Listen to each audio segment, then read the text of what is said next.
Line में एक बार फिर अन्नदाता किसान। गेहूं की बुवाई के लिए किसानों को डीएपी की जहां आवश्यकता है, वहीं खाद से जूझ रहा है जिला। चंबल अंचल का भिंड जिला पीले सोने, सरसों और गेहूं की खेती के लिए अक्सर जाना जाता है, लेकिन इस बार मानसून की जल्दी विदाई के चलते किसानों ने सरसों की बुनी समय से पहले जल्दी कर दी थी, जिसके चलते तापमान ज्यादा होने के कारण सरसों की फसल को बड़ी तादाद में नुकसान हुआ और ज्यादातर सरसों की फसल नष्ट हो गई, जिसके चलते अंचल में अचानक गेहूं का रकबा बढ़ गया, जिसके चलते किसानों के लिए खाद की ज्यादा मात्रा की आवश्यकता पड़ रही है। लेकिन खाद उपलब्ध होने के चलते अन्नदाता एक बार फिर लाइनों में धक्के खाने के लिए मजबूर है।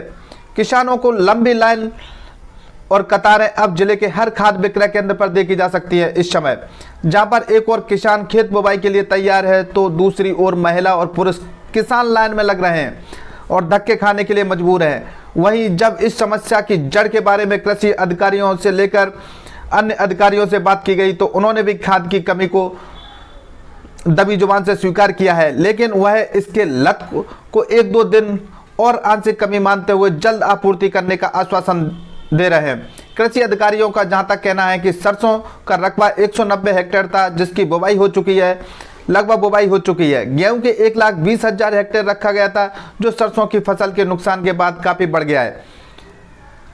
लेकिन अधिकारी पुराने आंकड़ों के अनुसार 8.5 मीट्रिक टन डीएपी की आवश्यकता मान रहे हैं, जिसमें से 2,500 मीट्रिक टन प्राप्त हो चुका है और अधिकारी मानते हैं कि गेहूं की बुवाई 80% हो चुकी है और कुछ भी किसान शेष बचे हैं, जिनके लिए एनपीके खाद की डिमांड की गई है, जो 2 दिन में भिंड पहुंच जाएगा और किसानों की समस्या लगभग समाप्त हो जाएगी।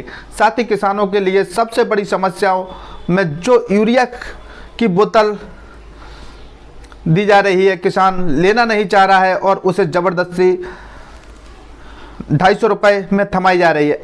अधिकारी आंकड़ों की भी बाजीगारी बताते हुए सब कुछ ठीक ठाक बता रहे हैं, लेकिन आने वाले समय में एक खाद की आपूर्ति हो पाएगी या नहीं हो पाएगी, ये आने वाला समय बताएगा। हर अपडेट देखने के लिए हमारे चैनल को लाइक व सब्सक्राइब अवश्य।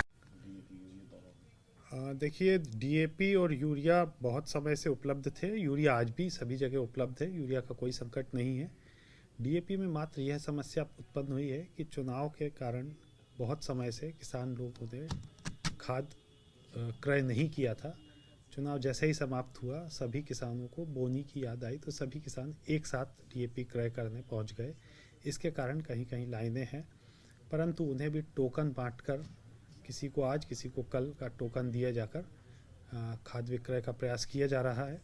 और डीएपी यदि उपलब्ध नहीं हो पाता है, तो उसकी संभावना से मुक्त होने के लिए एनपीके प्राप्त किया जा रहा है, जो गेहूं के लिए डीएपी से भी बेहतर खाद है। ये 400 मीट्रिक टन एनपीके एफओआर में समितियों तक 2 दिन में पहुंच जाएगा। डीएपी प्राप्त करने के भी प्रयास किए जा रहे हैं और लहार जो डबरा हमारे तरफ से हमें रैक मिलती है लहार में, उसको हमें डीएपी 2-1 दिन में वो भी प्राप्त हो जाएगा। 2-1 दिन में मुझे लगता है कि इस प्रकार के खाद की जो कतारें दिख रही हैं, ये नहीं दिखेंगी।